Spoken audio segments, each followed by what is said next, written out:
Родена от амбиция да създава и да оставя следа. Всеки ден започваше с шум от машини и искри от усилия, устрем към цел.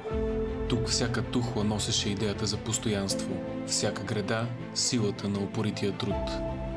Понякога задачите тежаха, сроковете се стягаха, а предизвикателствата изпитваха духа ни. Но именно в тези моменти се раждаше характерът, да не се отказваме, да вървим напред, да изграждаме.